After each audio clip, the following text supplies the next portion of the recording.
when we're in Cape Town already. Yes. And who were the service providers who were paid out of this 149,000 that was ultimately paid? Those are different people. Like I said, you will have other people been traveling by bus. You will have people at Cape Town. They say, Tina, we want to eat this. Others will have to be given, or you have to buy from a restaurant. Others you buy in a bulk. It depends. The money had to be available that side and be controlled. But as to other service providers, it is only Khotle that is able to prepare. Who else did they pay the money to? And are you able to account for that 149,000 as to where it went? No, Khotle must. I'm not the director of Khotle. They have to deal with that, and if their commission requests them to do so. Okay, but your fiancé could account for that. Yeah, those are entities. Maybe as I'm here, I may have another fiancé. It's not a thing that I can control her business.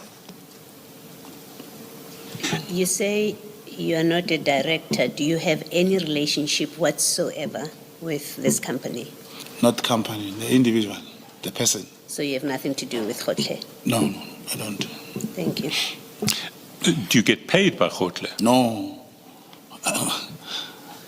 I'm not getting paid. It's a business. She manages things. Where as a traveling agent, here and there she'll take a percentage. That's her thing. Yes, woman.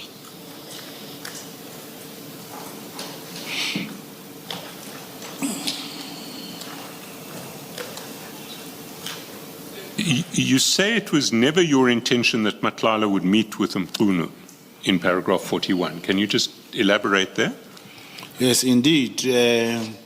One of the instructions from the handler was that both the handler and the coil, the handlers, Ket Matlala must never meet with Senzo Mkhunu. My responsibility would rather be to manage him or to say things that I know would never materialize.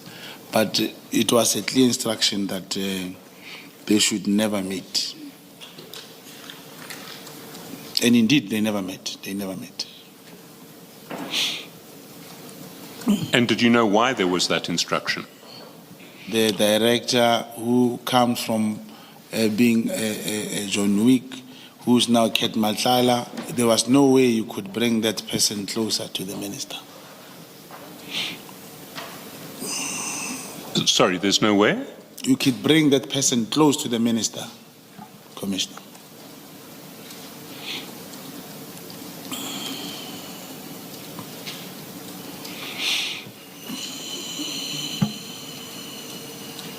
You say at the last minute you informed Matlala that the minister wouldn't be attending the ANC celebration, and you suggested as an alternative that General Sibiya, Matlala and yourself should meet in Camps Bay. Yes, that was a consolation. Remember, on the last minute when I informed him that the minister is not in the celebration, is not in Cape Town, he also decided that he's no more coming. But I couldn't just say, when you operate on somebody, you can't say the minister is not coming and you just close the conversation. You have to tell him, but I think because Sibiya is also in Cape Town, you can come and let's meet with him. What would the purpose of meeting with Sibiya be?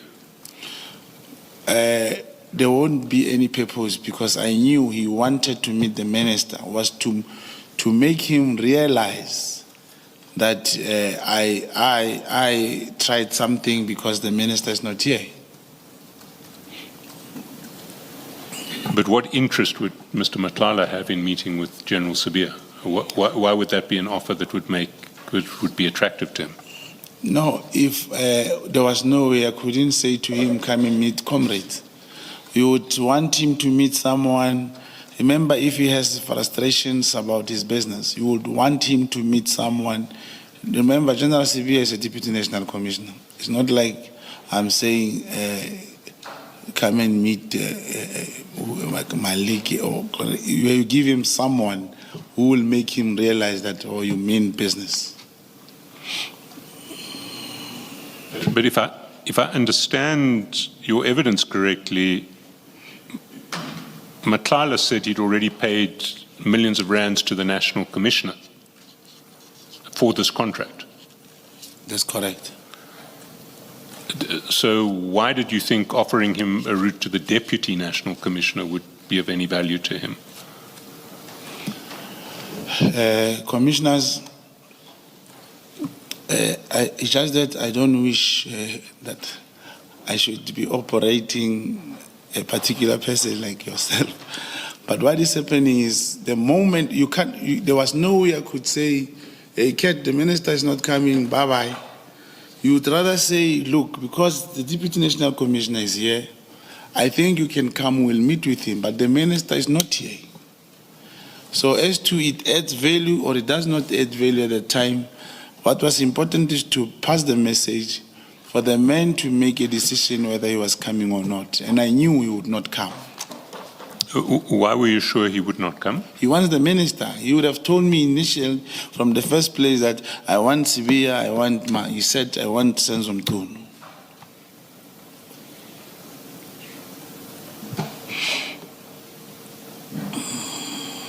All right. You mentioned that your prediction was correct. You decided not to travel to Cape Town. Can you take the commission through paragraph 42? That Matlala in China, after receipt of this information and the alternative suggestion, decided, however, not to travel to Cape Town. He was increasingly adamant that he wanted to meet with Mkhunu, as he was not paid by the subs in terms of the tender contract awarded. Now, that's when I requested permission from my handler to facilitate a meeting between Matlala and the Chief of Staff, Cedric Nkabinde, without the minister's blessing. And okay.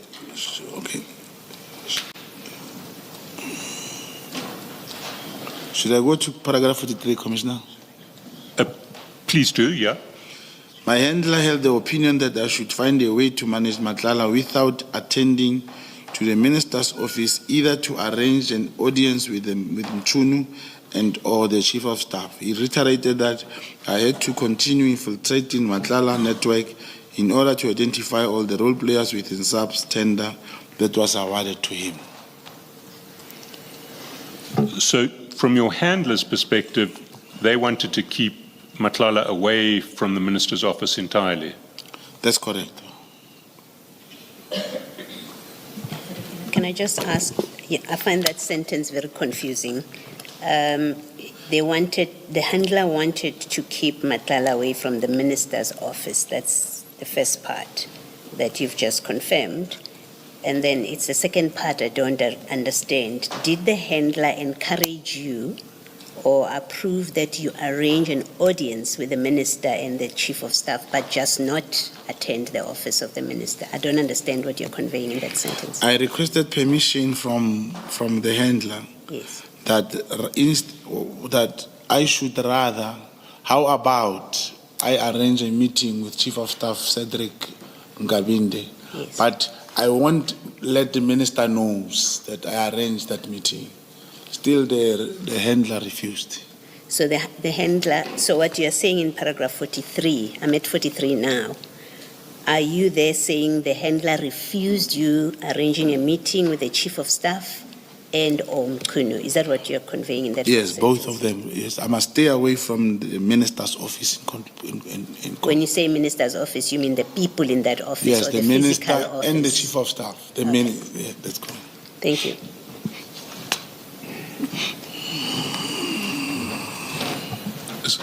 So you say in paragraph 44 that you still had to manage Matlala's expectations. Yes. How did you do that? Remember, he had problems with the non-payments. I then proceeded to say, but why don't I arrange a meeting for you with General Sibia and Nkabinde, or possibly the minister personally and himself. I said it to him. So, although your handlers had said you can't let him get close, you can't let him meet the minister and or the chief of staff, you essentially offered that to him. Yes. What is happening, it's like in this situation here, even if commissioners, I can tell someone now on the phone that come to the commission place and bring me food. He won't enter here. He won't get a chance to even, they'll demand identity, they'll want, so he won't enter the place. When I offer you something, it must be practically happening. There must be, for example, a message that I sent to Kate to say, come to this hotel, I'm with the minister. That's when I want the person to meet the minister, or I'm with the chief of staff. But when someone says, I need to be paid, I have a problem, man, come on, man, I need to meet the minister. You can't say no if you are an operative. You'll say, I'll find a way. I know that there is an NEC meeting or the minister is being called. Sometimes you listen to the media. Immediately when you hear, you type him a message, hey, the minister could be available. He's now going to Cape Town. There's a portfolio meeting. Even when the portfolio is visual, you will even say he went to Cape Town to that meeting. The issue is you must keep contact with your target. But knowing all along that what you were promising him could never materialize. It would never materialize, and it never materialized. Can we then move to the top of page 12 and paragraph 45? Yeah. During April 2025, the exact dates I cannot recall, I traveled to KwaZulu-Natal by car. I made a trip after Madlanga indicated to me that he was going to meet with a person who would solve all his difficulties in KwaZulu-Natal, moreover in Devon. And that he said in 2 days' time. I traveled to KwaZulu-Natal, arriving the day before Madlanga's intended arrival. And my source at the King Shaka International Airport, an Uber driver, kept observation on my behalf and informed me when Madlanga arrived at the airport. The Uber driver relayed to me the registration number. Just a minute. Do you not agree that this was an unwise choice of a source? An Uber driver could easily have gotten a call for a pickup and left the airport. How would the source be of use to you then? Oh, thank you, Commissioner. I did not explain to that. Uber drivers and Bolt drivers, when you have a mission with him, the first thing he gives you a price that I may not move. I'm going to sit here until your target arrives. And he'll tell you, I'll make 2.5 a day. And for you to make it easy, you will say, okay, sharp, I'll give you that money. So he observed for me that day. He even ensured that he follow him to the car, the other Bolt, the Uber he was traveling with, and send me the particular registration, because I was waiting along the N2 on the road from the airport. Yes. So is this Uber driver your informant, or Yes, just a yes. random Uber driver? No, it's an informant. And how would he have identified Mr. Madlanga? He knows Madlanga. He knew him. Remember, you talk to a person, you will even send him a picture, but that time he knew him already.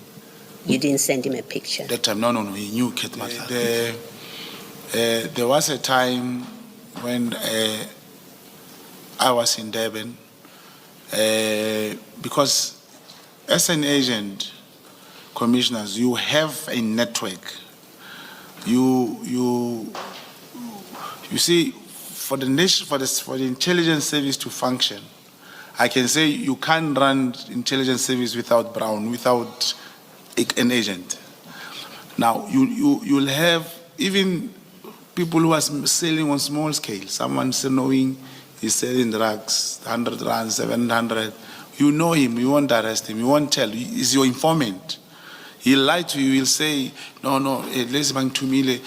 But because it's your source, you won't tell your handler this man sells drug. But he's selling on small scale, but he gives you information that can really turn out. The same applies to Uber drivers. Even in Cape Town, you go to especially Durban, Uber Tambo, Cape Town, you must have those people. So the payment to this informant came not from your handler, but from you directly to him.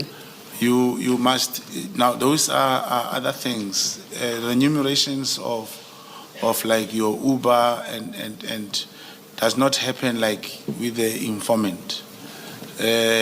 Remember what happens, you explain to him that how much is this, whatever, and he'll say, for a day I need 2,000 rand. Now, as I've alluded in my statement that informants cannot be paid by me, it doesn't necessarily say, when an informant say to me, I need 200 rand, your target, I must tell the handler, hey, the man wants 200 rand. When I have means, I'm able to give him. But I must inform my handler, the man is standby, this is what we are looking for. In case we go right, please arrange something for him. Okay, but the payment to the Uber handler comes from crime intelligence funds because you're doing work for crime intelligence. Yeah, but now it is now, you see, now it was only 2 days that time. The handler must find someone in KZN who must facilitate that because the Uber driver is from KZN.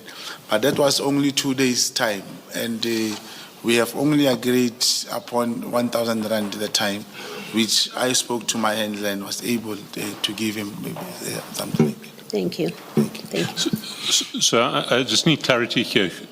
You are paying the Uber driver essentially to take the day off from Uber and to be your source.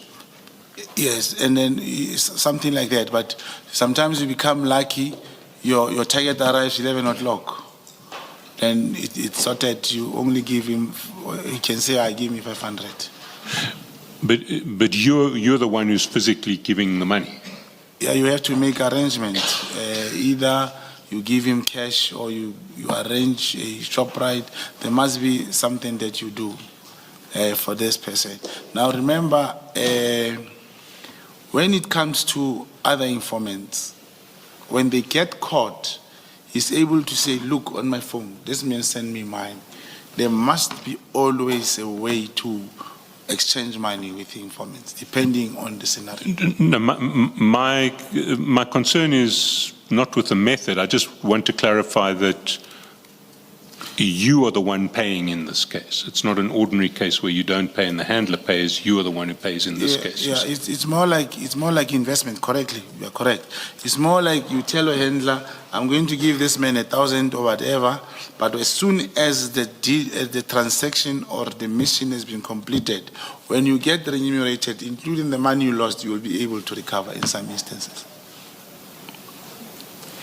And in terms of paperwork there, does the handler ask any evidence from you? Or? Yeah, the source, informant source, who's my link, well, there may not be a transaction between him and my handler. I will just inform my handler that this is and this and this I must do for me to reach to this destination with this person. But do you not have to give your handler some proof so that he can go back to the crime intelligence audit people and account for what he's given you to give to the source? Yeah, explanation. Look, depending on the situation, commissioners. Let me give an example. There is a Uber driver will tell you, I'm transporting drugs from Hillbrow to Mamelodi. Now, and then he tells you that they give me these drugs on Friday 9 o'clock. But when you check the value of the drugs, about 10,000 rand. The value of the drugs is about 10,000 rand. You talk to an informer and say, look, there is this thing about the Uber. You see now that one, because we'll even ask him who's delivering those drugs. Probably the one who's delivering the drugs has 50,000 rand worth of drugs, or 100,000 worth of drugs. Now, this person will definitely be reimbursed by your handler. Now, it must be handled by him when it comes to that. But when you think about his coming, are you able to sit for me there to check when the person is coming and so forth? Obviously, you will go to the screen at the airport and say Johannesburg, Johannesburg, Johannesburg to Cape Town, or Johannesburg to Durban. Okay, there are 5 flights. If it's 9 o'clock and there is a flight, the next flight comes only at 2. He may leave the airport and come at 1:30. But it doesn't necessarily mean you will at all times say sit there, even if there are only 2 flights during the day.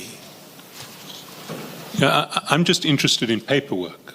Yes. How does crime intelligence account for this money that will ultimately end up in the hands of the Uber driver, but on what you're saying has gone through your hands?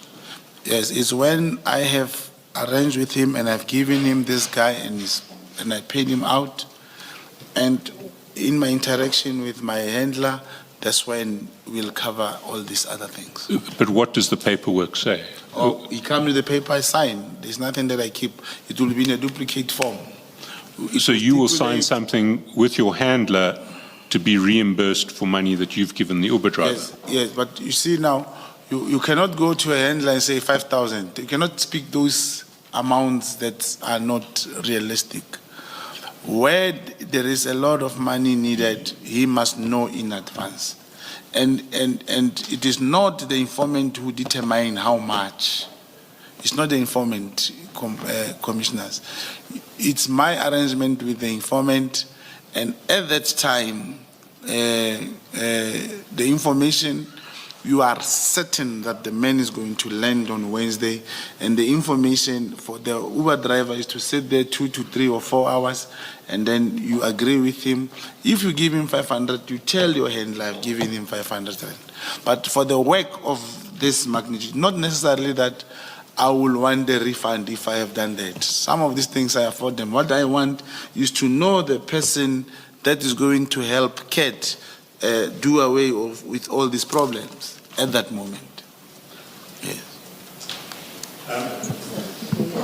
So you pay your informant, and you say you can claim it back from the handler when the mission is complete and has been achieved. The handler pays you whatever amount you say you paid the Uber driver. How does the handler know that to believe you that you paid the Uber driver 1,000 rands and not 500 rands?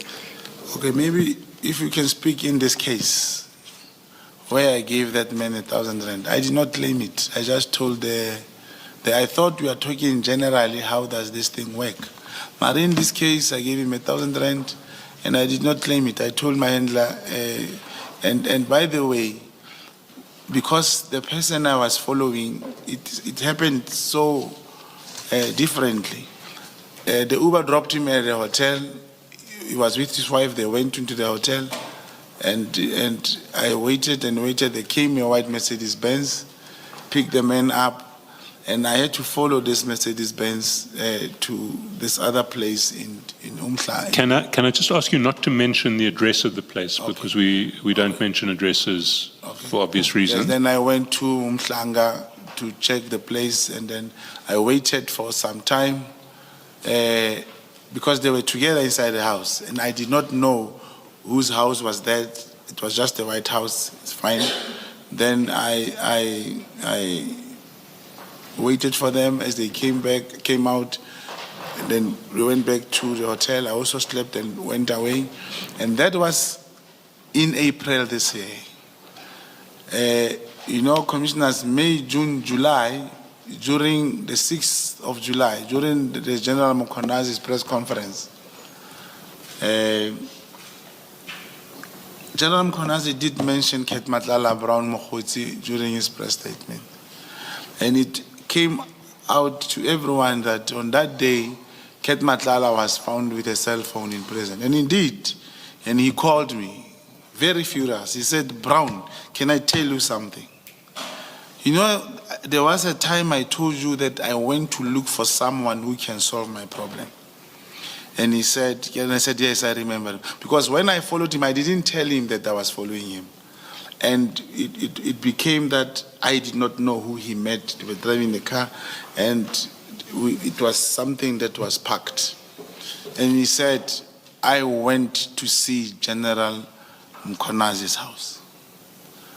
And I also gave him something. He was talking about money. I gave him, I followed you. I did not know.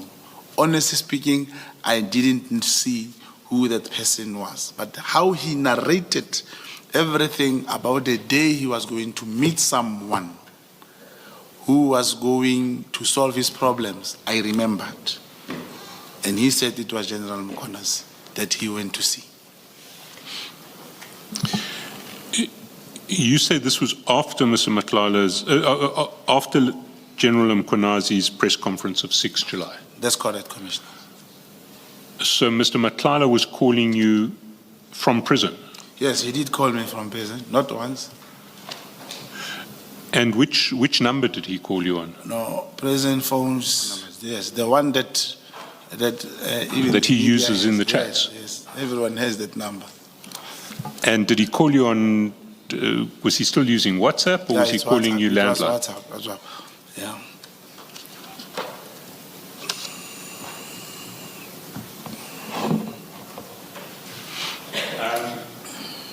And then in 48, you talk about some other calls from prison.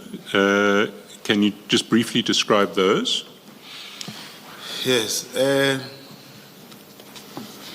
He did call me, of course, from prison, but we were discussing like his strategy, how was he going to get bail, and what is happening, what is transpiring.